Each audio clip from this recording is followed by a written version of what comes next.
Value education on yoga philosophy. এই টপিককে কেন্দ্র করে যে সিরিজ অফ লেকচারের আয়োজন করা হয়েছিল তার একটা চক আউট এখন আমি করে দিচ্ছি। অ্যাকচুয়ালি যোগ দর্শনের আমাদের দৈনন্দিন জীবনে যোগ দর্শনের মূল্যটা কী, সেটা হচ্ছে অত্যন্ত গুরুত্বপূর্ণ। আমরা যদি আমাদের দৈনন্দিন জীবনে যোগ দর্শনের মূল্যটাকে উপস্থাপন করে দেখাতে পারি, তাহলে কী হবে, তার যে মূল্য, সেই মূল্যটা প্রকাশ পাবে। একটা বিষয় আমরা আলোচনা করছি বা আমাদের একটা ক্লাস হচ্ছে, তা সেখানে ধরো তার কোনো ভ্যালু নেই, ভ্যালুলেস, সেটার কোনো যুক্তি নেই। এবার ভ্যালুটা কি, যেহেতু আবার কোর্সটাও হচ্ছে value education on yoga philosophy. Value education মানে মূল্য শিক্ষা, যেটাকে বলা হচ্ছে, মানে যোগ দর্শনের যে বাস্তবিক যে মূল্যটা, আমাদের দৈনন্দিন জীবনে চলার পথে যোগ দর্শন কী মূল্য দেয় আমাদের, সেটা আমাদেরকে অনুধাবন করা হলো উদ্দেশ্য আমাদের। হ্যাঁ, তো এই অনুধাবন করতে গিয়ে আমরা দেখতে পেলাম, আমরা কি আলোচনা করেছিলাম, আমরা যেসব বিষয় নিয়ে আলোচনা করেছি সেগুলো কি, অ্যাকচুয়ালি পতঞ্জলির যোগাসূত্র। হ্যাঁ, পতঞ্জলির যোগসূত্র, মহর্ষি পতঞ্জলি কিন্তু ঋষি বাক্য মানে কিন্তু সেটা সত্য বচন। হ্যাঁ, ঋষিরা কিন্তু, একটু আগে যে আপ্তের কথা বলছিলাম, আমরা কিন্তু ঋষিকে সবসময় আপ্তই তারা অ্যাকচুয়ালি। ঋষি মানে কি, ঋষিরা তো সত্যদ্রষ্টা, তারা তো তত্ত্বদ্রষ্টা বা সত্যদ্রষ্টা। সত্যকে যারা প্রত্যক্ষ করেছে, দেখেছে, সরাসরি মানে উপলব্ধি করেছে সত্যকে, তারাই হলেন সত্যদ্রষ্টা। ঋষিরা হলেন কিন্তু সত্যদ্রষ্টা বা তত্ত্বজ্ঞ ব্যক্তি, তারা তত্ত্বজ্ঞানকে সরাসরি উপলব্ধি করেছে।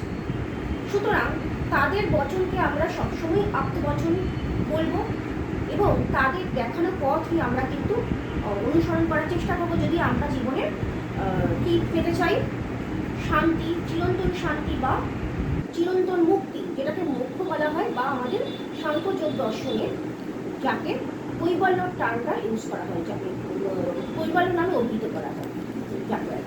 তো সেই কৈবল্য বা আলটিমেট মানে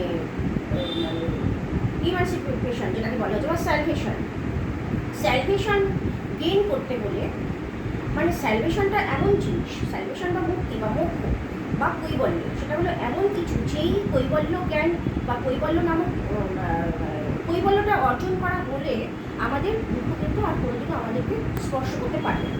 তাহলে এমন একটা বিষয় যেটা অর্জন করতে পারলে আমরা জীবনে কোনোদিনও দুঃখ ভোগ করবো। তো এই যে একটা ওয়ে, এই বিষয়টা অবলম্বন করতে, এই বিষয়টাকে প্রাপ্তি হতে গেলে আমাদেরকে কী করতে হবে, এমন কিছু ওয়ে বলে দিয়েছেন সেই তত্ত্বদ্রষ্টা ব্যক্তিগণ, সেই তত্ত্বদ্রষ্টাদের দেখানো পথ আমাদের অবলম্বন করতে হবে। আমরা এই বিষয়ে তত্ত্বজ্ঞ ব্যক্তিদের মধ্যে আমাদের যে বিষয়টা এখন আলোচ্য বিষয়, সেই বিষয়ে আমাদের তত্ত্বজ্ঞ ব্যক্তি বা সত্যদ্রষ্টা ব্যক্তি বলতে আমাদের প্রথমেই দুজনের নাম উল্লেখ করতেই হবে, দুই ব্যক্তির নাম। সেটা না করলে আমাদের সম্পূর্ণ আলোচনাটা অসম্পূর্ণ থেকে যাবে। কোন দুই ব্যক্তি? সাংখ্য দর্শনের প্রতিষ্ঠাতা বা সাংখ্য সূত্রকার, যিনি, যাকে মহর্ষি কপিল বলা হয়, কপিল আর কি। মহর্ষি কপিল হলেন সাংখ্য দর্শনের প্রতিষ্ঠাতা, মানে সাংখ্য তত্ত্বজ্ঞান তিনি প্রত্যক্ষ করেছেন, বা তিনি সাংখ্য তত্ত্বজ্ঞানের তত্ত্বজ্ঞ ব্যক্তি, বা তিনি সেই সত্যটা দর্শন করেছেন এমন ব্যক্তি, সেই সত্যদ্রষ্টা কপিল।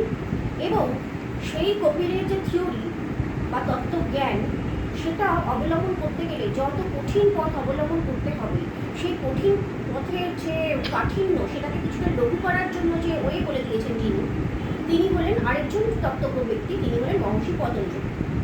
হ্যাঁ, তাহলে দুজনের ভূমিকাটা কি, একজন হলেন মহর্ষি কপিল, যিনি তত্ত্বজ্ঞান অর্জন করে সেই তত্ত্বজ্ঞানটা প্রত্যক্ষ করেছেন, অনুভূতি দিয়ে অনুভব করেছেন তত্ত্বজ্ঞান।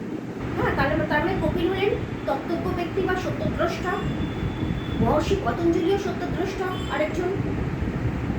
মহর্ষি কপিল যে তত্ত্বদ্রষ্টা হয়ে যে তত্ত্বজ্ঞান অর্জন করেছেন, সেটা আমাদের উপস্থাপন করার জন্য যেভাবে লিপিবদ্ধ করে গেছেন, সূত্রের আকারে রচিত করেছেন সাংখ্য দর্শনে। সাংখ্য দর্শনের কারিকার আকারে তিনি উপস্থাপন করে গেছে, তো সেই যে তত্ত্বজ্ঞান সেটা অর্জন করতে গেলে অত সহজ ব্যাপারটা নয়। সেটা আমরা তত্ত্বজ্ঞানটা একটু আলোচনা করলেই বুঝতে পারবো, একটু কঠিন বিষয়, আমাদের রিয়েলাইজ করতে গেলে একটু প্রবলেম হয়ে যায়, বা কী করে সেটা আমরা অ্যাপ্লাই করবো। হয়তো বোঝার সময় মনে হলেও এটা পড়ে বুঝে নিলাম বিষয়টা, কিন্তু যেই আমরা অ্যাপ্লাই করতে যাই তখনই দেখা যায় একটু প্রবলেম অ্যারেজ করে। হ্যাঁ, সেটা কেন? কারণটা একটাই, কারণ কি ওই তত্ত্বজ্ঞানটা শুনে মনে হবে খুব সহজ মনে হচ্ছে, কিন্তু যখনই আমরা অ্যাপ্লাই করতে যাব তখন আমরা পারছি না। তার মানে কি, এটাকে আমাদেরকে আত্মস্থ করতে সময় লাগছে। কোনো একটা বিষয় আমরা ধরো জ্ঞান অর্জন করলাম, সেটা জ্ঞান অর্জন করে নিলাম, জ্ঞান তো আবার দীর্ঘক্ষণ স্থায়ী নয়। হ্যাঁ, ন্যায় বৈশেষিক মতে জ্ঞান ত্রিক্ষণ স্থায়ী। হ্যাঁ, যেইখানে জ্ঞানটা উৎপন্ন হচ্ছে সেই উৎপন্ন হওয়ার পরে স্থিতিক্ষণ, তারপরেই বিনষ্ট হয়ে যাচ্ছে। হ্যাঁ, তাহলে জ্ঞানটা তো বেশিক্ষণ থাকছে না, তারপরে যেটা থেকে যাচ্ছে সেটা কি হচ্ছে সংস্কার। সেটা ন্যায়বৈশেষিক দর্শনের সূত্র ধরে বলছি আর কি। তো যেটা আমি এখন বলছি আলোচনার বিষয় নয়, তবুও আমি উল্লেখ করলাম, কারণ জ্ঞান কিন্তু ক্ষণস্থায়ী, বেশিক্ষণ থাকে না। তো এবার জ্ঞানটাকে ধরে রাখার জন্য কী থাকে? অ্যাকচুয়ালি জ্ঞান তো থাকে না, সেটা আমাদের ভেতরে যেটা থাকে, আমাদের যেটা মনে থাকে সেটা সংস্কার। এখন সেই জ্ঞানটা আমরা অর্জন করি, সেটাকে যখন আমরা অ্যাপ্লাই করব তখন কিন্তু সেই জ্ঞানটা কিন্তু জ্ঞান হিসেবে আমি বুঝে নিলাম তাহলে হবে না, বিষয়টাকে আত্মস্থ করতে হবে। আত্মস্থ করতে পারলে সেটা কী হবে, আমার রিয়েলাইজেশনটা মানে অনেক আপার লেভেলের রিয়েলাইজেশন হলো, তখন সেটা আমি অ্যাপ্লাই করতে পারবো। যতক্ষণ আমি অ্যাপ্লাই করতে পারছি বা আত্মস্থ হচ্ছি, ততক্ষণ আত্মস্থ না হলে কিন্তু অ্যাপ্লাই করা যায়। তো তাহলে সেই যে তত্ত্বজ্ঞান সেটা কি আসলে? এবার সাংখ্য সম্বন্ধে যে তত্ত্বজ্ঞান মহর্ষি কপিল যেটা তুলে ধরেছেন, সেটা হলো সাংখ্য মতে দুটো মাত্র মূল তত্ত্ব, কি? প্রকৃতি এবং পুরুষ। প্রকৃতিটা কি? সমগ্র যে ফিজিক্যাল ওয়ার্ল্ড আমাদের কাছে যেটা দৃশ্যমান, সেই ওয়ার্ল্ডটা তো একটা স্থূল পদার্থ, বিভিন্ন স্থূল পদার্থের সমন্বয় সমগ্র জগৎটা। স্থূল জগতে যে সূক্ষ্ম অবস্থা প্রাপ্তি, সেটাই হলো প্রকৃতি। সেটা কিন্তু তিনটে গুণের সমন্বয়, সত্য রজ তম, তিনটে গুণ নিয়ে প্রকৃতি। প্রকৃতি কিন্তু তিনটে গুণের সমন্বিত রূপ, সত্য রজ তম, যা সুখ দুঃখ মোহ উৎপন্ন করে, এই তিনটে গুণ। এখন প্রকৃতিতে যদি এই তিনটে গুণ যখন নর্মালভাবে থাকছে, তখন কিন্তু প্রকৃতিতে গুণগুলোর মধ্যে সাম্যাবস্থা বিরাজ করে। সাম্যাবস্থা মানে কি? সত্য যেই পরিমাণ, রজও সেই পরিমাণ, তমও সেই পরিমাণ, কোনো পরিমাণের কোনো তারতম্য নেই। কিন্তু এই প্রকৃতি নামক সত্তা ছাড়া আরেকটা সত্তা আছে সাংখ্য মতে, সেটা কি? পুরুষ, যেটা হলো কনসিয়াসনেস, বা আমরা নিজেরাই ফিল করি আমাদের যে দেহ, সেটা যদি হয় প্রকৃতির স্থূল অবস্থা, আর আমাদের যে চৈতন্য বা চেতন সত্তা রূপে যে আমার ভিতরে রয়েছে আমাদের প্রত্যেকের, হ্যাঁ, সেই চৈতন্য বা কনসিয়াসনেসটা কি? পুরুষ নামে অভিহিত করা হচ্ছে সাংখ্য দর্শনে। তাহলে সাংখ্য দর্শন অনুযায়ী দুটো মূল তত্ত্ব, একটা প্রকৃতি এবং একটা পুরুষ। তাহলে এই দুটো তত্ত্ব সম্পূর্ণ কিন্তু বিপরীত ধর্মী। কেন? প্রকৃতিকে তিনটে গুণের সমন্বয়ে গঠিত, প্রকৃতি মানে তিনটে গুণের সাম্যাবস্থা, সত্য রজ তম, যা সুখ দুঃখ মোহ উৎপন্ন করে। আর পুরুষ হলো কেমন সত্তা? সেটা কিন্তু নির্গুণ সত্তা, তা কিন্তু কোনো গুণ সম্পন্ন নয়, নির্গুণ। তাহলে প্রকৃতি সগুণ, তিন গুণ বিশিষ্ট, যা সত্য রজতম, যেটা আমাদের সুখ দুঃখ মোহ উৎপন্ন করে, জাগতিক সব কিছু। আর পুরুষ হলো নির্গুণ সত্তা, কিন্তু সেটা চেতন। আবার প্রকৃতি হলো জড় সত্তা, জড়, আমাদের বডি দিয়ে বুঝতে পারছি আমরা বডি, আমাদের বডিটা তো জড়, আমাদের বডিটা কিন্তু জড়, মানে জড় যে বডি, সেটা হলো একটা স্থূল রূপ, স্থূল দেহ। সেই স্থূল যে বডি বা স্থূল দেহ, তার যে সূক্ষ্ম অবস্থা বা সাটল বডি, সেটা হলো প্রকৃতি, সূক্ষ্ম অবস্থা। তাহলে সূক্ষ্ম অবস্থা থেকে স্থূল অবস্থায় উৎপন্ন হচ্ছে আমাদের দেহ বা জাগতিক পদার্থ সমূহ, সবই ওই প্রকৃতি নামক সূক্ষ্ম অবস্থার স্থূল রূপ। আর চেতন সত্তা থাকবে একটা, যার ইচ্ছে অনুসারে জগতের সৃষ্টি বা ধ্বংস যেটাই বলি না কেন, যদিও সাংখ্যমতে সৃষ্টি ধ্বংসের টার্মগুলোই অযৌক্তিক, কারণ সাংখ্যমতে কিন্তু অভিব্যক্তি। সাংখ্যমতে সৃষ্টি বলে কিছু নেই, যা হলো অভিব্যক্ত হচ্ছে, আর ধ্বংস বলেও কিছু নেই, কারণ ওই অভিব্যক্ত যে স্থূল জগৎ তার যে সূক্ষ্ম অবস্থা সেটাই হলো প্রকৃতি।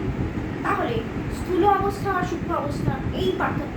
স্থূল অবস্থার সূক্ষ্মাবস্থা প্রাপ্তি, সেটাকেই আমরা সাধারণ ভাষায় জাগতিক ভাষায় আমরা বলি ধ্বংস বা মৃত্যু। আবার সেই যে সূক্ষ্ম অবস্থা তারই স্থূল অবস্থা প্রাপ্তি, সেটাকেই বলা হচ্ছে জগৎ, যেটা হলো আমরা সাধারণ ভাষায় আমরা কি বলি ধ্বংস বা মানে সৃষ্টি বা ক্রিয়েশন, যেটাকে বলছি আর কি সৃষ্টি। সৃষ্টি বলেও আদপে কিছু নেই, কারণ ধ্বংস যদি না থাকে তাহলে সৃষ্টি কিসের হবে? স্থূল অবস্থা এবং সূক্ষ্ম অবস্থা, সূক্ষ্ম অবস্থা স্থূল অবস্থা প্রাপ্তি এবং স্থূল অবস্থা সূক্ষ্ম অবস্থা প্রাপ্তি, এই পার্থক্য। কখনো স্থূল রূপ ধারণ করা হচ্ছে, কখনো সেটাই সূক্ষ্ম অবস্থা প্রাপ্ত হচ্ছে। তাহলে মৃত্যু বা ধ্বংস বলে আদপে কিছু নেই, এই যে সেন্সটা, এটাই হলো তোমার তত্ত্বজ্ঞান। কিন্তু প্রশ্ন হবে তাহলে যে আমরা দেখতে পাচ্ছি ধ্বংস সৃষ্টি হচ্ছে, এটা ওই যে সূক্ষ্ম অবস্থার প্রাপ্তি। আচ্ছা, এবার চৈতন্য বলে কিছু তো থাকতে হবে, শুধু জড় প্রকৃতি থাকলে হবে না। প্রকৃতি সূক্ষ্ম, জড় দেহের, জড় স্থূল দেহের বা জড় স্থূল জগতের সূক্ষ্ম অবস্থা হলো প্রকৃতি। সুতরাং প্রকৃতিও কিন্তু জড়, চেতন নয়। আর চেতন কি? পুরুষ বা চৈতন্য বা কনসাসনেস যেটা। তাহলে একটা সত্তা হলো প্রকৃতি, একটা সত্তা হলো পুরুষ। প্রকৃতি হলো কেমন সত্তা? ত্রিগুণ বিশিষ্ট বা তিনটে গুণের সমাহার। আর পুরুষ হলো নির্গুণ সত্তা, কোনো গুণ নেই যার। আবার প্রকৃতি হলো বা জগৎ হলো জড়, যা চৈতন্য বিশিষ্ট নয়। আবার পুরুষ হলো চেতন সত্তা, তাই জন্য তাকে চৈতন্য বা কনসাসনেস বা কনসাস বিইং বলা হচ্ছে, সেটাই পুরুষ টেকনিক্যাল টার্ম সাংখ্যমতে। হ্যাঁ, তাহলে এই দুটো যে সত্তা, এরা কিন্তু সম্পূর্ণ বিরুদ্ধধর্মী সত্তা, সেটা আমরা নিজেরাই বুঝতে পারছি, আলোচনার মাধ্যমেই বুঝতে পারছি। হ্যাঁ, তো তাহলে এই বিরুদ্ধধর্মী দুটো সত্তার সমন্বয়ে এই জগতের অভিব্যক্তি হয়ে থাকে। জগতের অভিব্যক্তি তো আমরা সবাই প্রত্যক্ষ করতে পারছি, এবং জীবনে আমরা উপভোগ করছি জগৎকে। আমরা জাগতিক দেহবিশিষ্ট, আমরা মানুষ বলে আমরা অন্যান্য প্রাণীর থেকে একটা বিষয় আলাদা, তারা রিয়েলাইজ করতে পারে না, আমরা রিয়েলাইজ করতে পারি। তারা বিচার করতে পারে না, আমরা বিচার করতে পারি। তারা চিন্তন স্তরটা কোন লেভেলে আছে সেটা আমরা জানি না, কিন্তু আমাদের একটা মানে উৎকৃষ্ট চিন্তা রয়েছে, আমরা উৎকৃষ্ট চিন্তার অধিকারী। এখানেই আমরা অন্য প্রাণীর থেকে পৃথক। তাহলে আমাদের মধ্যে এই জন্য মানুষ নিয়ে বললে আরও বিষয়টা আরও যেন আমাদের কাছে সহজবোধ্য হয়ে ওঠে, কারণ আমরা নিজেরা মানুষ। আমাদের কি আছে, আমরা মানুষ, আমরা যে মনুষ্য সত্তা, সেই মনুষ্য সত্তাটা কীভাবে গঠিত? একটা জড় বডি বা জড় দেহ, যেটা হলো জাগতিক স্থূল দেহ, এবং আরেকটা হলো চেতন সত্তা, যেটাকে পুরুষ নামে অভিহিত করা হয়েছে সাংখ্য দর্শনে। তাহলে এদের দুজনের সমন্বয়ে যে সমগ্র জগতের অভিব্যক্তি হয়। আমি একটা তোমাদের জন্য চার্ট করেছি, চার্টটা দেখো। এই যে চার্টটা, সবসময় চার্টটাকে ফলো করো। হ্যাঁ, দেখো, প্রকৃতি এবং পুরুষ এই দুটো সত্তার সমন্বয়ে অভিব্যক্তি হচ্ছে। প্রকৃতি হলো জড়, যেটা হলো the subtle state of material world, প্রকৃতি। আর পুরুষ হলো কনসাসনেস। তাহলে এই দুটোর সমন্বয়ে প্রথম যে পদার্থটা সৃষ্টি হচ্ছে বা উৎপন্ন হচ্ছে বা অভিব্যক্ত হচ্ছে, সেটা হলো মহৎ বা বুদ্ধি, যেটাকে ইন্টেলিজেন্স বলা হয়, যা বিচার করে, হ্যাঁ, সিদ্ধান্ত নেয়, সেটা হলো বুদ্ধি। বুদ্ধি থেকে সৃষ্টি হচ্ছে কি? বুদ্ধি থেকে কি অভিব্যক্ত হচ্ছে? অহংকার। অহংকার কি? বা আমিত্ববোধ, যেটা হলো ইগো। হ্যাঁ, একটা ইগোইস্টিক একটা এন্টিটি আছে। হ্যাঁ, সেটা না হলে আমিত্ববোধ, এটা আমার, ওটা তোমার, এই সেন্সটাই তৈরি হবে না যদি না ইগো থাকে। তাহলে ইগো বা অহংকারের একটা ভাইটাল মানে অত্যন্ত গুরুত্ব রয়েছে। আচ্ছা, তার থেকে কি হচ্ছে? আদার্স তত্ত্বগুলো দেখো, মন বা মাইন্ড, যেটাকে মাইন্ড বলা হয়, সেটা মন আর কি, সেটা হচ্ছে উৎপন্ন হচ্ছে, সেটা অভিব্যক্ত হচ্ছে। আর কি হচ্ছে, পঞ্চ জ্ঞানেন্দ্রিয়, 5টা জ্ঞানেন্দ্রিয় বলো। আচ্ছা আচ্ছা আচ্ছা, ওকে ওকে ওকে, হ্যাঁ। তাহলে কি হচ্ছে, আর কি হচ্ছে আমরা দেখলাম, প্রকৃতি এবং পুরুষের সমন্বয়ে প্রথম উৎপন্ন পদার্থটা হলো মহৎ বা বুদ্ধি, আর তার থেকে উৎপন্ন হচ্ছে অহংকার, তার থেকে আসছে কি মন, পঞ্চ জ্ঞানেন্দ্রিয়, হ্যাঁ, যেগুলো হচ্ছে চক্ষু, কর্ণ, জিহ্বা, নাসিকা, ত্বক, এই পঞ্চ জ্ঞানেন্দ্রিয় বা 5 সেন্স অর্গানস। আর পঞ্চ কর্মেন্দ্রিয়, যেগুলো হলো ফাংশনাল অর্গানস, যেগুলো আর কি, হ্যাঁ, আমাদের যে বাক, বাণী, পাদ, আমরা যে কথা বলছি, আমাদের হাত, পা ইত্যাদি। আর কি পঞ্চ তন্মাত্র, সে প্রত্যেকটা কিন্তু সূক্ষ্ম অবস্থা, যদিও হ্যাঁ মানে সূক্ষ্ম প্রকৃতি থেকে উৎপন্ন মানে অভিব্যক্ত হচ্ছে, সেগুলো একরকম সূক্ষ্ম স্তরেই রয়েছে, বিলং করছে। তন্মাত্র থেকে আবার উৎপন্ন হচ্ছে কি পঞ্চমহাভূত। পঞ্চমহাভূত বলতে যেগুলো আমরা বলি তৃতীয় তেজ মরুভূম, এই যে পঞ্চমহাভূত, সেগুলোর যে পরমাণুগুলো, সেগুলো হচ্ছে কি পঞ্চমহাভূত। এই যে পরমাণুগুলোর সমন্বয়ে এইগুলো পরমাণুগুলো জুড়ে সমগ্র স্থূল জগতের অভিব্যক্তি হয়ে থাকে। হ্যাঁ, ক্লিয়ার তো? দেখো, আমি যেটা শো করালাম সেটা আমি আরেকবার শেয়ার করে দেবো তোমাকে, ওকে? আচ্ছা, এটাকে সবসময় ফলো করবে। এইভাবে এই ওয়েতে কিন্তু সমগ্র জগতের অভিব্যক্তি হয়ে থাকে। প্রকৃতি পুরুষ দুটো মূল তত্ত্ব সাংখ্যমতে, একটা জড় এবং সূক্ষ্ম, একটা হলো চেতন, একটা হলো 3টে গুণ বিশিষ্ট, সপ্ত রজতম 3টে গুণ বিশিষ্ট, একটা হলো ত্রিগুণাত্মক রহিত বা নির্গুণ সত্তা, সেটা হলো পুরুষ। একটা জড়, একটা চেতন, একটা সগুণ, একটা নির্গুণ। এই মূল দুটো ভাগ মানে বললে পরে দেখা যাচ্ছে পুরো বিরুদ্ধ ধর্ম বিশিষ্ট এরা সত্তা দুটো, অথচ এদের সমন্বয়ে সমগ্র জগতের অভিব্যক্তি হয়ে থাকে। এবার এই যে অভিব্যক্তি হচ্ছে, এই অভিব্যক্তিটাই হলো স্থূল জগৎ এবং তার সূক্ষ্ম অবস্থা হলো প্রকৃতি। এই যে জ্ঞানটা কিন্তু আমাদের নিজেদের রিয়ালাইজ করা বা আত্মস্থ করাটা কিন্তু কঠিন ব্যাপার হয়ে থাকে। হ্যাঁ, কেন হয়ে থাকে তারও কারণ আছে। সেই কারণটাই তো যাতে সমাধান হয়, তার জন্যই তো মহর্ষি পতঞ্জলি আমাদেরকে ওয়ে বলে গেছেন। এই যে সাংখ্য থিওরিটা, সেটা মহর্ষি কপিলের কপিল নামক সত্যদ্রষ্টা কপিলের সত্যজ্ঞান, অর্জিত সত্যজ্ঞান, তিনি সরাসরি এটা প্রত্যক্ষ করেছেন বা উপলব্ধি করেছেন। হ্যাঁ, এবং মহর্ষি পতঞ্জলি সেই উপলব্ধ জ্ঞানটা তিনিও উপলব্ধি করেছেন এবং উপলব্ধ হয়েছে মহর্ষি পতঞ্জলি এই তত্ত্বজ্ঞানটা। কিন্তু সেটাকে কীভাবে আমরা মানে সাধারণ মানুষ যাদের উপলব্ধি করার ক্যাপাসিটি আছে কি নেই কেউ জানে না। হ্যাঁ, এরকম যখন প্রাণীকুল, সমগ্র মনুষ্যকুল, তাদের সুবিধার্থে, তাদের কল্যাণার্থে মহর্ষি পতঞ্জলি কী করেছেন, সাংখ্য থিওরি যে তত্ত্বজ্ঞান, সেটাকে জীবনে অ্যাপ্লাই করার কিছু ওয়ে বলে গেছে। সেই ওয়েটাই তো আমাদের মূল আলোচ্য বিষয়। হ্যাঁ, এবার সেই ওয়েটা কি, এবার সেটা বলতে গিয়ে আরেকটা জিনিস একটু চারটা দেখাতে হবে। সেটা হলো এই যে দেখো, প্রকৃতি পুরুষের সমন্বয়ে প্রথম যে উৎপন্ন হচ্ছে মহৎ বা বুদ্ধি, এটা কি?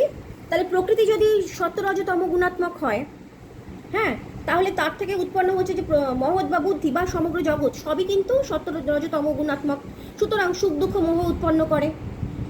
তাহলে মহৎ বা বুদ্ধিটাও কিন্তু সুখ দুঃখ মোহাত্মক, প্রকৃতির মতনই।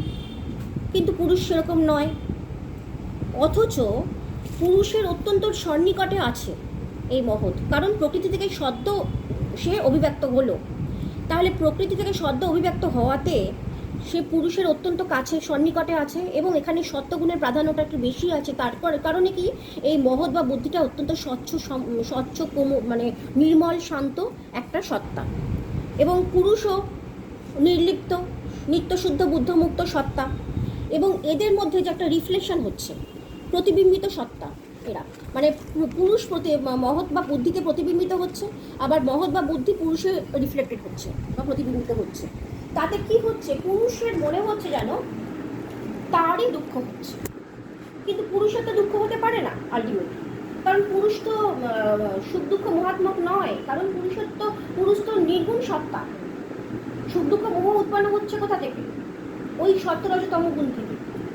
পুরুষ যদি সত্যরজ তমগুণ রহিত এখনো সত্তা হয় বা নির্গুণ সত্তা হয়, তাহলে তো সে কখনো তার কখনো সুখ দুঃখ মোহ উৎপন্ন হতে পারে না। না হবে সুখ, না হবে দুঃখ। সুখ না হলে দুঃখ হবে না, দুঃখ না হলে সুখ হবে না, মোহও হবে না। সুতরাং সুখ দুঃখ মোহ থেকে রহিত একটা সত্তা পুরুষ। অথচ সে মানে মহৎটা বা বুদ্ধিটা প্রকৃতি থেকে জাস্ট নিশ্চিত হলো বলে তার একদম সন্নিকটে অবস্থান করছে। তাতে কি হচ্ছে, মহৎ বা বুদ্ধি অত্যন্ত সত্যগুণ সম্পন্ন সত্তা, মানে সত্যগুণের আধিক্য বিশিষ্ট সত্তা। পুরো সত্যগুণ হবে না, কারণ প্রকৃতির প্রত্যেকটা মানে সত্তাই, প্রকৃতি থেকে নিশ্চিত প্রতিটা সত্তাই এমন ওই তোমার সুখ দুঃখ মহাত্মক, অর্থাৎ সত্যরজ তমগুণাত্মক সত্তা। এবার প্রত্যেকটার মধ্যেই কিন্তু সত্যরজতম তিনটে গুণই থাকবে, কোনোটাতে কম কোনোটাতে বেশি, এরকম হবে। এতক্ষণ প্রকৃতি যখন মানে একেবারে সেপারেটলি বিলং করছিল, তখন মানে পুরুষের সন্নিকর্ষ আসেনি, তখন প্রকৃতির মধ্যে গুণগুলো সত্যরজতম কিন্তু সাম্যাবস্থায় বিরাজ করছে, সমান সমান পরিমাণ। যে পরিমাণে সত্য সেই পরিমাণে রজ, সেই পরিমাণই তম। এদের মধ্যে কোনো তারতম্য নেই, এমনভাবে এরা বিরাজ করছে। কিন্তু যেই চেতন সত্তা পুরুষের সান্নিধ্যে এলো প্রকৃতি, তখনই কি হলো, ওই গুণগুলোর মধ্যে তারতম্য সৃষ্টি হলো, বৈষম্য সৃষ্টি হলো। এদের মধ্যে সাম্যাবস্থা বিনষ্ট হতে শুরু হলো। ওই সাম্যাবস্থা বিনষ্ট হলেই কিন্তু অভিব্যক্তি হবে। সমান অবস্থায় বিলং করলে কিন্তু কোনো রকম অভিব্যক্তি হবে না। যেহেতু সাম্যাবস্থায় বিরাজ করছিল এতক্ষণ, তার ফলে কোনো রকম অভিব্যক্তি হয়নি। যেই পুরুষের সান্নিধ্যে প্রকৃতি এলো, সাথে সাথে কি হলো, তার যে গুণগুলো সত্যরজতম, তাদের মধ্যে যে একটা সাম্যাবস্থা ছিল, সেই সাম্যাবস্থাটা বিনষ্ট হয়ে গেল। তখন গুণগুলোর মধ্যে মানে বৈষম্য সৃষ্টি হলো, কোনোটা কম কোনোটা বেশি, এরকম হলো। এবার তাতে কি হয়, সত্যগুণটা যদি বেশি হয় যে সব পদার্থের মধ্যে, সেই সত্যগুণ সম্পন্ন সত্তাটাই বা পদার্থটাই কিন্তু স্বচ্ছ, নির্মল, শান্ত এরকম হয়। হ্যাঁ, এখন মহৎ নামক সত্তাটা যেহেতু পুরুষের অত্যন্ত সন্নিকটেও আছে আর প্রকৃতি থেকে জাস্ট নিশ্চিত হয়েছে, সেহেতু এই সত্তাটা কিন্তু এটা কিন্তু সত্যগুণের আধিক্য। এই কারণেই একমাত্র এর মধ্যে এর একটা নির্মল, স্বচ্ছ, নির্মল, শান্ত এরকম একটা অবস্থা। তো এই যে অবস্থাটা সম্পূর্ণরূপে সত্যগুণে আবরিত নয়, কিছুটা আছে সত্যগুণ। আচ্ছা, যাই হোক, সত্য রজতম তিনটে গুণের সমন্বিত রূপ ফলে হয়েছে কি, পুরুষের মনে হচ্ছে এই মহৎ বা বুদ্ধি আর পুরুষ ইকুয়াল বা একাত্ম বা অভিন্ন বা অভেদ। হ্যাঁ, সেটা কিন্তু আসলে নয়, এটা কিন্তু ভ্রমবশত হচ্ছে। হ্যাঁ, তো যাই হোক, ভ্রমবশত হচ্ছে, সেই জন্য পুরুষ ভাবছে আমার সুখ, আমার দুঃখ, আমার মোহ। যখনই আমার মোহ, আমার দুঃখ, আমার সুখ হচ্ছে, তখনই কিন্তু সে দুঃখের সাথে একাত্ম হয়ে গেল পুরুষ, ফলে পুরুষ দুঃখ ভোগ করছে। হ্যাঁ, এখন এখানে আরেকটা জিনিস বলার বা বোঝাবার আছে। এই যে এখানে যে আমি বললাম সত্যরজতম গুণ বিশিষ্ট তো সবগুলো, এখন মহৎ বা বুদ্ধি, অহংকার, মন ইত্যাদি, তাহলে এই যে মানে 3 ধরনের ক্যাটাগরির তত্ত্ব, 3, 4, 5, এখানে দেখবে মহৎ বা বুদ্ধি, অহংকার এবং মন, এই 3টে তত্ত্বকে সমন্বিত রূপ হলো, এই 3টে তত্ত্বের সমন্বিত রূপ হলো চিত্ত, যেটা যোগ দর্শন এবং সাংখ্য দর্শন চিত্ত টার্মটা ইউজ করেছে। ঠিক আছে? আচ্ছা, এখন এই যে চিত্ত, সেই চিত্তটা যদি সত্যগুণের আধিক্য বিশিষ্ট হয়, তাহলে কি হবে, স্বচ্ছ, নির্মল, শান্ত হবে। কিন্তু চিত্তটা যেহেতু চিত্তটাতে মহৎ বা বুদ্ধি আছে, অহংকার বা আমিত্ববোধ থাকছে, প্লাস মন থাকছে, প্রত্যেকটা তত্ত্বে কিন্তু একটু আলাদা আলাদা মানে কাজ থাকে। মহৎ বা বুদ্ধি, মানে প্রথমে কি হয়, মন নামক তত্ত্বটা কি করে, যেটা মন নামক বা মাইন্ড নামক তত্ত্বটা কি করে, বাইরে থেকে বাহ্য বিষয়ের থেকে বাহ্য বিষয়ের আকৃতি বা বাহ্য বিষয়ের আকৃতি মানে সংস্পর্শে এসে সেই বিষয়ের আকৃতি বা সেই বিষয়ের ছাপটা গ্রহণ করে বা গ্যাদার করে স্টোর করে রাখে। সে অ্যাকচুয়ালি সে ইনফরমার, হ্যাঁ, সে ইনফরমেশন গ্যাদার করে মন। তারপরে কি হয়, সেটা মন ইনফরমেশন গ্যাদার করলেই তো হবে না, বুদ্ধি সেটা কি করে, বিচার করে। বুদ্ধির কাজ হলো বিচার করা। তাহলে বুদ্ধির কাজ হলো বিচার করা এবং অহংকারের কাজ হলো আমি বোধ করা, তৈরি করা। হ্যাঁ, তাহলে এই সবটা মিলে চিত্ত। তাহলে চিত্তটা কি হয়, চিত্তটা অ্যাকচুয়ালি কিন্তু আসলে যদি স্বচ্ছ নির্মল শান্ত হয় তাহলে কিন্তু বাহ্যিক আবরণযুক্ত হয় না, সে বাহ্যিক আবরণ মুক্ত হয়। কিন্তু চিত্তটা যেহেতু বাইরের জগতের সান্নিধ্যে আসছে এবং তার বৈশিষ্ট্যটা হলো এমন, বাহ্য জগতের সত্তার প্রতি সে আকৃষ্ট হয়ে যায়, আকর্ষণ তৈরি হয়। বাহ্য জগতের প্রতি আকর্ষণ তৈরি হওয়ার ফলেই কি হয়, তার মধ্যে বাহ্য জগতের সমস্ত বৈশিষ্ট্য, সুখ দুঃখ মোহযুক্ত সমস্ত কিছু তার মধ্যে ছাপ থেকে যায়। তখনই কি হয়, ওই ছাপটার জন্য চিত্তের যে শান্ত নির্মল অবস্থাটা সেটা ঢাকা পড়েছে। তাহলে শান্ত নির্মল অবস্থাটার জন্য কি করতে হবে, চিত্তকে সত্যগুণের আধিক্য তৈরি করতে হবে। অ্যাকচুয়ালি এটাকে উপমা দিয়ে বোঝালে আরো পরিষ্কার হবে। চিত্তের মধ্যে, মানে চিত্তটা ধরো একটা নির্মল শান্ত একটা হ্রদ বা সমুদ্র, হ্যাঁ, সেটা নিটোল, সেটা যখন নিশ্চুপ থাকে তখন কিন্তু সেখানে কিন্তু সমস্ত পদার্থ যেগুলো তার সমুদ্রের তলদেশে থাকে সেগুলো কিন্তু ধরা পড়ে। কিন্তু যখন সমুদ্রের মধ্যে চাঞ্চল্য সৃষ্টি হয় তখনই সেগুলো কিন্তু ঘোলাটে হয়ে যায়, তলদেশের কোনো পদার্থ দেখা যায়। ঠিক সেরকম আমাদের চিত্তটা। এই প্রসঙ্গে মহর্ষি পতঞ্জলি তার যোগসূত্র যে রচনা করেছেন, মহর্ষি পতঞ্জলি তার যোগসূত্রের মধ্যে মহর্ষি পতঞ্জলি যোগসূত্র চারটি পর্বে বিভক্ত, চারটি পর্ব বা পাদে বিভক্ত। কি কি? সমাধি, সাধন, বিভূতি এবং কৈবল্য, এই চারটি। তার মধ্যে আমরা সমাধি পাদের অন্তর্গত কিছু বিষয় নিয়ে আলোচনা করছি। হ্যাঁ, সেখানে সমাধিপাদে মহর্ষি পতঞ্জলি প্রথমে কি বলেছেন, দেখিয়েছেন যোগের মানে যোগ দর্শনের যে মানে যোগসূত্রের প্রথম সূত্রে কি বলেছেন, অথ যোগানুশাসনম। হ্যাঁ, যোগটা কি হলো, এক ধরনের অনুশাসন।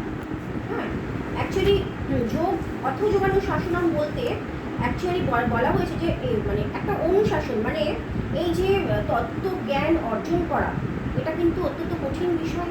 এটা অর্জন করতে গেলে যেই অনুশাসন বা শৃঙ্খলার দরকার, শৃঙ্খলাপূর্ণ জীবনের দরকার, সেই ওয়ে বলে গেছে। এখন অথ যোগানুশাসনম বলতে এখন আমরা যোগের অনুশাসনকে অবলম্বন করব, এরকম বলা হচ্ছে। যোগের অনুশাসনটা অত্যন্ত কঠিন, মানে কোনো কিছুই জীবনে দেখো অনুশাসন ছাড়া কিন্তু কোনো কিছু অগ্রগতি হয় না। সেটা আমরা নিজেরাই বুঝতে পারি বা তোমরাও নিজেদের জীবন দিয়ে বুঝতে পারবে।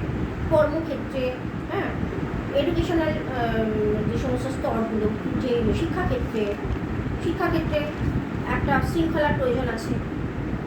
ফ্যামিলি লাইফ লিড করতে গেলে একটা অনুশাসনের প্রয়োজন আছে বা শৃঙ্খলার প্রয়োজন আছে। সুন্দরভাবে যদি লিড করতে হয় তাহলে অনুশাসনের দরকার হয়। ঠিক তেমনই যোগ একটা নিরন্তর সাধনা। এটা একটা মানে একটা পদ্ধতি, বৈজ্ঞানিক পদ্ধতি। প্রাচীন ভারতের একটা বৈজ্ঞানিক পদ্ধতি হলো যোগ দর্শন। যোগ দর্শন যদি প্রাচীন ভারতের একটা গুরুত্বপূর্ণ একটা বৈজ্ঞানিক পদ্ধতি হয়, সেটা কিন্তু একটা অত্যন্ত মানে সূক্ষ্ম বিচার। সেটার জন্য কিন্তু অত্যন্ত গুরুত্বপূর্ণ হলো নিয়ম শৃঙ্খলা। তাহলে অনুশাসন অত্যন্ত গুরুত্বপূর্ণ। তাহলে অথ যোগানুশাসনম, এই যে প্রথম যোগসূত্রের দ্বারা মহর্ষি পতঞ্জলি আমাদের জীবনকে প্রথমে শৃঙ্খলাবদ্ধ করে তোলার কথা বলেছে। শৃঙ্খলা যদি জীবনে না আসে তাহলে আমরা কিন্তু যোগ লাভ করতে পারবো না। হ্যাঁ, কোনো কিছু সুষ্ঠুরূপে সম্পন্ন করার জন্য যেহেতু অনুশাসনের প্রয়োজন বা শৃঙ্খলার প্রয়োজন, সেই রকমই যোগ একটা প্রক্রিয়া, গুরুত্বপূর্ণ প্রক্রিয়া। এবং সেই প্রক্রিয়াটা অবলম্বন অত্যন্ত জটিল প্রক্রিয়া, এবং সেটা যদি অবলম্বন করতে হয় তাহলে কিন্তু আমাদের সূক্ষ্মাতিসূক্ষ্ম বিচার করে করে এগোতে হবে। তাহলে সেটা একটা শৃঙ্খলে আবদ্ধ হওয়া অত্যন্ত জরুরি। হ্যাঁ, যদি না শৃঙ্খলাপূর্ণ হয় বা যদি সেটা মানে অনুশাসনের দ্বারা আবদ্ধ না হয়, তাহলে সেটার অগ্রগতি কখনো হতে পারে না। তো সেই জন্য অর্থ যোগানুশাসন বলে তিনি প্রথম যোগসূত্রের দ্বারা এটা বোঝাতে চেয়েছেন। তারপরেই তিনি আসছেন দ্বিতীয় যোগসূত্রে। মহর্ষি পতঞ্জলি তার যোগসূত্রের দ্বিতীয় যোগসূত্রে কি বলেছেন? যোগশ্চিত্তবৃত্তি নিরোধ। যোগশ্চিত্তবৃত্তি নিরোধ মানে কি? যোগ হলো চিত্তবৃত্তি সমূহের নিরোধ।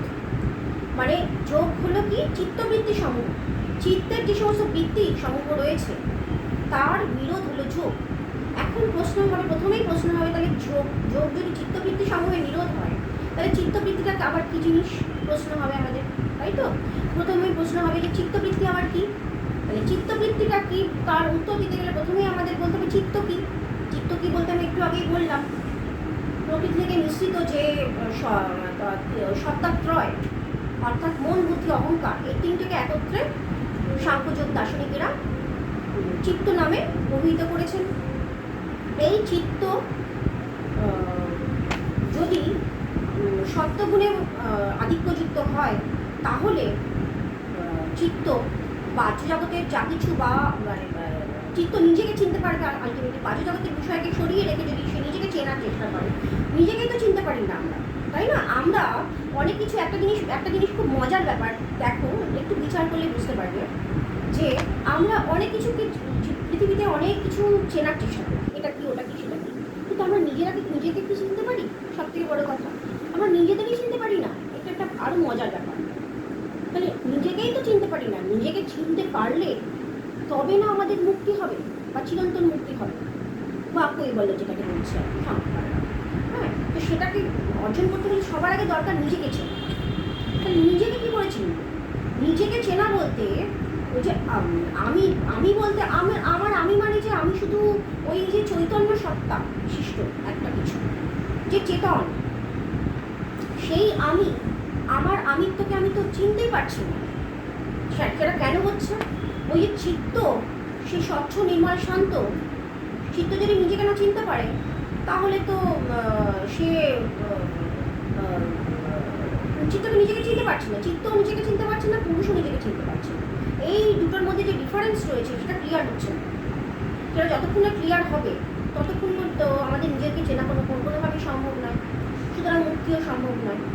নিজেকে চিনতে গেলে সবার আগে দেখতে হবে চিত্তটাকে কীভাবে, মানে চিত্তটা যেরকমভাবে কালিমালিপ্ত হয়ে রয়েছে। হ্যাঁ, কীভাবে কালিমালিপ্ত হয়ে রয়েছে?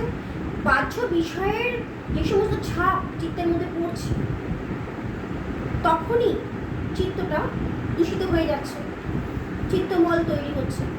চিত্তমলটাকে দূরীভূত করতে গেলে পরে চিত্তটা যে নির্মল শান্ত, স্বচ্ছ নির্মল শান্ত, সেই স্বরূপটাকে তাকে উপলব্ধি করতে হবে। তার জন্য কী করতে হবে? সত্যগুণের আধিক্য তৈরি করতে হবে। সত্যগুণের আধিক্য তৈরি করতে গেলে কতগুলো সহজ ব্যাপার নয়। সত্যগুণের আধিক্য যদি আমি মনে করি আমি আজকে থেকে সত্যগুণের আধিক্য তৈরি করব, কত সহজ না, কিন্তু সেটার জন্য কিন্তু কতগুলো ওয়ের কথা বলেছেন মহর্ষি পতঞ্জলি। কী ওয়ে? এটা হলো রাজযোগ বা অষ্টাঙ্গ যোগ। সেগুলো কি? সেগুলো আমরা আগের দিন একবার আলোচনা করেওছিলাম, আমি রিপিট করছি। সেটা হলো যম, নিয়ম, আসন, প্রাণায়াম, প্রত্যাহার, ধারণা, ধ্যান, সমাধি। যমটা কি? সংযম। প্রথমে সংযমী হতে হবে। যদি না আমরা নিজেরা সংযমী হতে পারি, তাহলে কিন্তু কোনোদিনও বাহ্য জগতের আবরণ মুক্ত হতে পারব না। বাহ্য বিষয়ের বা বাহ্য জগতের আবরণ মুক্ত হতে না পারলে কোনোদিনই কিন্তু আমরা দুঃখ কষ্ট থেকে মুক্ত হতে পারব। তাহলে তার জন্য প্রথমে কী দরকার? সংযমী হতে হবে আমাদেরকে। আমাদের মধ্যে সংযমী হয়ে, ওটা সংযমী হওয়া হচ্ছে মানে আমাদের জীবনযাত্রার মধ্যে সংযম এবং মানসিক সংযম দুটোই দরকার। হ্যাঁ, তাহলে এটা হলো প্রথম স্টেপ। তাহলে এই যে যোগ লাভের যে প্রক্রিয়া, তার ফার্স্ট স্টেপিং স্টোন বা প্রথম পদক্ষেপ কোনটা? যম। মানে প্রথমে জীবনযাত্রাটা সংযমী হতে হবে আমাদের। জীবনযাত্রার মধ্যে সংযম আনতে হবে। জীবনযাত্রার মধ্যে সংযম আনয়ন করতে পারলে আস্তে আস্তে কী হবে? মনের সংযম তৈরি হবে। নিয়ম, তারপরে স্তরটা কি? নিয়ম মানে শৃঙ্খলা, অর্থাৎ অনুশীলনের মাধ্যমে আচরণ ও ব্যক্তিত্বের পরিমার্জন। যদি আমরা সংযমী হয়ে বাহ্যিক জীবনযাত্রায় সংযমী হওয়া এবং মনের দিক থেকে সংযমী হওয়া, সেটা কীভাবে? আকাঙ্ক্ষা মুক্ত হওয়া। যদি আমরা অতিরিক্ত আকাঙ্ক্ষা থেকে নিজেদের মুক্ত করতে পারি, তাহলে কী হবে? আমরা সংযমী হতে পারলাম। তাহলে কী হবে? আমাদের মানে মুক্তি অর্জনের প্রথম স্টেপ হলো এগুলো। প্রথম একদম ফার্স্ট স্টেপ হলো জম, মানে জীবনযাত্রার মধ্যে শৃঙ্খলা আনা বা আড়ম্বর মুক্ত জীবন যাপন করা, সেটা হলো জম বা সংযমী জীবন। তারপরে হলো নিয়ম, মানে শৃঙ্খলা বা অর্থাৎ অনুশীলনের মাধ্যমে আচরণ বা ব্যক্তিত্বের পরিমার্জন। হ্যাঁ, অনুশীলন করতে হবে, ওটাকে প্র্যাকটিস করতে হবে। শুধু আমি বিষয়টাকে জেনে রাখলাম তাহলে কিন্তু হবে না, এটাকে কিন্তু নিরন্তর প্র্যাকটিস করতে হবে। মানে রেগুলার বেসিসে যদি কেউ প্র্যাকটিস করে তাহলে কিন্তু সে তার নিজের জীবনে পরিবর্তনটা বুঝতে পারবে। আসনটা কি? আসন এক ধরনের মানে বসার এক ধরনের ধরন বা ভঙ্গি। যেইভাবে বসলে পরে মানে বসাটাও যদি মানে একটা শৃঙ্খলাপূর্ণ না হয়, হ্যাঁ, সংযমী বা বসার মধ্যে যদি একটা শৃঙ্খলা না থাকে বা নিয়ম শৃঙ্খলার মধ্যে যদি না বসা হয় আমাদের, তাহলে কিন্তু আমরা সেটাও একটা মানে বাহ্যিক বইয়ের মধ্যে পড়ছি। হ্যাঁ, আসন করলে কী হবে? বসার ধরন যদি ঠিক হয় তাহলে অটোমেটিক্যালি আমাদের শরীরটাও সুস্থ হবে। শরীর মন দুটো একত্রে সুস্থ না থাকলে কিন্তু আমাদের কোনো তত্ত্বজ্ঞান হবে। সুতরাং মন সুস্থ হওয়ার আগে শরীর সুস্থ করতে হবে। শরীর যদি সুস্থ না হয় তাহলে মনও সুস্থ হবে না। দুটো অঙ্গাঙ্গিভাবে যুক্ত শরীর মন, মাইন্ড বডি, এই যে কানেকশন, এটা আমরা অনেক ক্ষেত্রেই দেখতে পারি। আমরা দর্শনের অন্যান্য স্তরেও দেখতে পারি, তারপরে আমরা বিজ্ঞানেও দেখতে পাই মাইন্ড বডি যে রিলেশন, সেখানে একটার সাথে একটা কানেকশন ভীষণভাবে রয়েছে। মাইন্ড তখনই সুস্থ হবে যখন বডি সুস্থ হবে, বডি তখনই সুস্থ হবে। যদি আমার মন যদি ঠিক না থাকে তাহলে আমার বডি সুস্থ হবে না। যদি কেউ অসুস্থ হয়, তার যদি মনের মধ্যে খালি বারবার মনে হয় আমি অসুস্থ, সে কিন্তু কোনোদিনও সুস্থ হবে না। তাকে কিন্তু মনের দিক থেকে সুস্থ হতে হবে। হ্যাঁ, শুধু শরীরের সুস্থতা হলেই হবে না। শরীরের সুস্থতা কখন হবে? যখন তার মন সুস্থ হবে। আবার মন সুস্থ কখন হবে? যদি তার শরীর সুস্থ থাকে। তাহলে দুটোর মধ্যে একটা এমনভাবে কানেকশন রয়েছে, মাইন্ড বডি কানেক্টেড রীতিমতো। হ্যাঁ, একটা সুস্থ না হলে আরেকটা সুস্থ হবে। দুটোর সুস্থতা দুটোর উপর নির্ভরশীল। তাহলে আসন একটা গুরুত্বপূর্ণ। প্রাণায়ামটা কি? আরেকটা স্টেপ, সেটা প্রাণায়াম হলো প্রাণবায়ু, আমাদের মধ্যে যে প্রাণবায়ু রয়েছে তার কন্ট্রোলিং পাওয়ার তৈরি করতে হবে। প্রাণায়াম একটা পদ্ধতি। সেই পদ্ধতি অবলম্বন করে কোনো গুরুর সন্নিকটে বসে সেই প্রাণায়াম পদ্ধতি বুঝে নিয়ে, শিখে নিয়ে সেটাকে অ্যাপ্লাই করা, সেটা হলো প্রাণায়াম প্রক্রিয়া। সেই প্রাণায়ামটা হলো প্রাণবায়ু নিয়ন্ত্রণ। আমাদের ভিতরে যে প্রাণবায়ু রয়েছে সেটা যদি নিয়ন্ত্রিত না থাকে তাহলেও আমরা সুস্থ নই। সেটা অত্যন্ত গুরুত্বপূর্ণ, অত্যন্ত ভাইটাল। তাহলে প্রাণায়ামটাও একটা স্টেপ। তারপরে কি আসছে? প্রত্যাহার। মানে প্রত্যাহারটা যেটা আরেকটা একটু আগে আমি বললাম, সেটারই এটার টেকনিক্যাল টার্ম। মানে বাহ্য জগতের বিষয়ে প্রতি যদি আকর্ষণ আমাদের দূরীভূত না হয় তাহলে আমাদের কোনোদিনই মুক্তি লাভ হবে না, বা আমরা শান্তি পাবো না কোনোদিনও। তাহলে বাহ্য জগতের প্রতি আকর্ষণটাকে দূর করতে হবে সবার। তার জন্য কী করতে হবে? মাইন্ড মানে চিত্তটাকে সবসময় বহির্মুখীর থেকে অন্তর্মুখী করার চেষ্টা করতে হবে। সেটা তখনই সম্ভব হবে এই প্রত্যেকটা যে স্তর বলা হচ্ছে অষ্টাঙ্গ যোগের, প্রত্যেকটা স্তরকে কিন্তু নিয়মিত প্র্যাকটিস করতে হবে, নিয়ম অনুসারে প্র্যাকটিস করতে হবে, নিষ্ঠা করে প্র্যাকটিস করতে হবে। তবে একটু একটু করে উন্নতি নিজেরাই বুঝতে পারবে। তারপরে কি ধারণা। প্রত্যাহার মানে প্রথমেই হলো, প্রত্যাহার মানে হচ্ছে বাহ্য জগতের আকর্ষণ দূরীভূত করে বাহ্য বিষয়ের আকর্ষণ থেকে চিত্তকে মুক্ত করা, সেটাকে নিজেকেই করতে হবে। ধারণা, চিন্তার যে ঘনত্ব, চিন্তার মধ্যে ঘনত্ব তৈরি হতে হবে। সেটা ঘনত্বটা কিন্তু একদিনে হয় না, অভ্যাসের দ্বারা হয়। হ্যাঁ, স্বাধ্যায় বলে একটা কথা বলা আছে শাস্ত্রে। শাস্ত্রজ্ঞান হলো এমন একটা বিষয়, সেটা কিন্তু খুব সুন্দর এবং খুব জটিল এবং খুব সূক্ষ্ম। সেটা যদি আমরা মাঝে মাঝে যদি স্বাধ্যায় মানে শাস্ত্রগ্রন্থ অধ্যয়নটা না করি তাহলে কিন্তু আমাদের চিন্তার ঘনত্ব তৈরি হবে। আমরা আজকে পড়লাম কালকে ভুলে গেলাম, এরকম ব্যাপার। বা কিছুদিন পড়াশোনা করার পরে মাথার উপর দিয়ে বেরিয়ে গেল, অ্যাপ্লাই করতে পারছি, সেরকম যাতে না হয় তার জন্য স্বাধ্যায় মানে একটা মানে শাস্ত্র গ্রন্থগুলো অধ্যয়ন করতে হবে। তো তার জন্য কী করতে হবে? এটা হলো কী হলো? ধারণা, মানে ধারণা তৈরি হতে হবে। এবার অধ্যয়নের ফলে এবং অ্যাপ্লাইয়ের ফলে একটা ধারণাটা ঘনীভূত হবে যে এটার একটা বাস্তবতা রয়েছে, এটার একটা গুরুত্ব রয়েছে। তাহলে এই ধারণাটা হলো একটা স্তর। ধ্যান, বিশেষ একটি বিষয়ের প্রতি একাগ্র। বিশেষ একটি বিষয়কে একাগ্র করতে হবে। সে ঈশ্বরের চিন্তা হতে পারে, আদার্স কোনো বিষয়ের চিন্তা হতে পারে, ফুলের চিন্তা হতে পারে, কোনো আগুনের শিখার চিন্তা হতে পারে, কোনো প্রদীপের শিখা তার চিন্তা হতে পারে, কোনো কিছু একটা চিন্তা, পার্টিকুলার একটা বিষয়কে চিন্তা করতে হবে। সমগ্র বিষয়, যাবতীয় সমস্ত বিষয় থেকে চিত্তকে সরিয়ে রেখে একটা মাত্র বিষয় একাগ্র করতে হবে। প্রথমে একটা মাত্র বিষয় যদি চিত্তকে একাগ্র করা যায়, তবে কিন্তু ওই যে নিজেকে চেনা সেটা আরও সহজবোধ্য হয়ে যায়। তাহলে ধ্যান মানে হচ্ছে পার্টিকুলার একটা জিনিসের প্রতি চিত্তকে একাগ্র করা। ধ্যান হলো আরেকটা স্তর। তারপরেরটা কি সবার লাস্ট যেটার জন্য এতগুলো স্তর বা এতগুলো অবলম্বন করতে হলো, সেটা হলো সমাধি।